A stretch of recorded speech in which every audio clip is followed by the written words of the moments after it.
Welcome to another weekly edition of the Best Way to Smoke News, sponsored by none other than Cali. Yes, yes. Stop smoking spit. Yep. No And this drip news is left. being presented to you by Serpo Jr. Big J.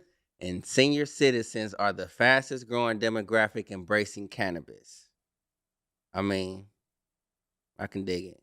People like to rag on boomers for never changing, but at least when it comes to cannabis, seniors are ready to get down. You know, when they say get down, it's time to get high. My mama actually be saying that shit. The number of Americans over 65 who have used cannabis nearly tripled over a decade, rising from 11% in 2009 to 32% in 2019, according to a federal survey, the Hill reports. Additionally, over half of the 60-40 demographic reported cannabis use. While other generations like to hate on baby boomers for regressive attitudes, in their defense, many of them did come of the age in the 1960s and 70s, the era of psychedelic music and free love. While it's easy for younger folks to resume, they agree with the nonsensical of non-scientific region war on drug era. Reagan war on drug era. Right. Our grandparents might be more excited about the recent ongoing legalization of cannabis than expected. At least it's what the data from this recent survey shows. So pretty much it's like we probably coming in finding out like updating certain news and shit about cannabis. But the OGs, you know what I'm saying, they know the authentic shit. For sure. Yep. Moving on. Michigan cannabis sales hit record high profits. Another story. According to the most recent monthly report from the Michigan Cannabis Regulatory Agency, Michigan cannabis sales reached a record in July, recording 276 million in sales, with the lion's share of sales coming from adult use cannabis. Local cannabis businesses say they aren't making much in profit, however. The state will likely surpass the $3 billion mark in revenue for the first time in 2023. It reinforces the importance of the state's cannabis market. If the trend continues, Michigan will become the second largest market in the nation after California and taxed just like California. But despite strong sales numbers, Michigan, like other regulated cannabis markets, have become oversupplied with pot. Illegal cannabis sales continue to thrive in the state, and Michigan regulators are taking action. Last October, the Detroit News reported that Brian Haney, the acting director of the Michigan Cannabis Regulatory Agency, told assembled media that the agency is planning action that will expose bad actors and serve as a warning to other regulated businesses. Come on, man. Like, shine a light on this shit, though. It's a lot of people trying to shine a light on this, though, because, yeah, the industry is making a lot of fucking money, though. But a lot of these businesses are shelling out a lot of money, you know what I mean, just to stay open. Moving on. Dallas restaurant warns customers, if you have the smell of marijuana, we will not serve you. That's bullshit. Tex-Mex restaurant E-Bar has been the talk of the town for its anti-stoner policy that is spelled out in a sign posted on its window. If you have the smell of marijuana on you, we will not serve you. Marijuana is underlined for good measure. The signage has been recent attention, including in a story published Wednesday by the Dallas Observer. Both the owner of the restaurant, Ernie Q, told the publication that the policy has actually been enforced for 5 years. The Observer noted that sometimes when the windows are cleaned, the sign gets taken down. Then it's put back up in a place that is not quite so obvious.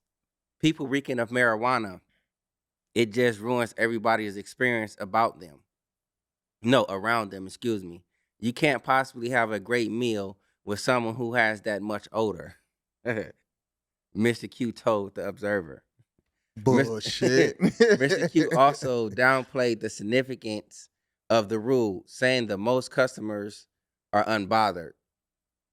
Man, I would not be unbothered. You know what I'm saying? It's like my experience with this situation right here, 9 times out of 10, if it's me smelling loud like that, man, that shit smells good. I'm wondering where I can get something from. For sure. You know what I'm saying? And it's vice versa. So like with this one.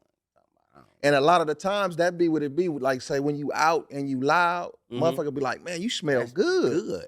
You know what I'm saying? On the real. And it's like before we push, like with the guys, you know what I'm saying? That's a wonderful cologne scent you got right on the there. real. On the real. You know what I'm saying? Like moving on. California cities, counties cut marijuana taxes to aid struggling companies. An increasing number of county and local elected officials across California are acknowledging a long-time cannabis industry grievance. Legal companies' taxes are too high, and cutting local levies and retail sales business operations are both. At least 14 cities and counties in the state, including key consumer markets such as Los Angeles and San Francisco, as well as less populated production-focused areas like Calaveras and Humboldt counties, have reduced or eliminated local sales, business or cultivation taxes over the past year. According to research compiled by Harish Jain of Ananda Strategy, I said that right? Yeah, Ananda. Yeah, he looked at a nigga like Ananda Strategy, a Los Angeles-based consultancy. Cannabis sales in California are subject to a 15% tax excise tax. Access. Damn.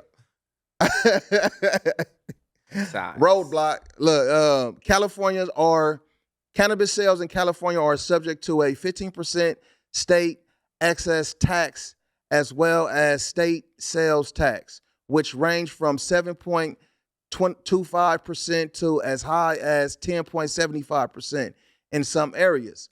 That's on top of any local taxes and cities and counties that cities and counties might choose to impose. The tax cuts are welcome but limited relief for a struggling industry desperate to stay afloat amid familiar pressures.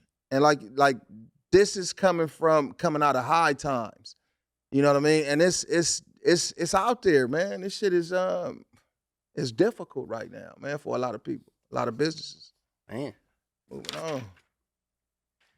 Over $68 million worth of illegal cannabis seized in California. What? Over $68 million in legal cannabis was seized by California authorities during a recent crackdown. The operation targeted the illicit cannabis market where 24 search warrants were served at multiple locations from July 11th through July 13th, according to the California Department of Fish and Wildlife. Unlicensed commercial cannabis cultivation sites were discovered in the Whitney Creek, Harry Cash, and Shasta Vista areas of Sickazoo County in Northern California. Hey, agents involved in the operation were part of the state's Unified Cannabis Enforcement Task Force. During the crackdown, authorities seized 67,045 illegal cannabis plants, 8,019 pounds of illegal processed cannabis, worth at an estimated price of $68 million, and a dozen firearms confiscated. Hey, it seemed like shit like this, you know what I'm saying, is if you going it illegal, you shouldn't have all that shit together like that. That's what's probably fucking it up, you know what I'm saying? Certain taxes and shit getting raised up. Certain motherfuckers can't. Great advice. Firearms. That's great advice, like man. Separate that shit, man. Damn, that's cold killer, cuz. That's the weekly news with Surfo Jr. Big J.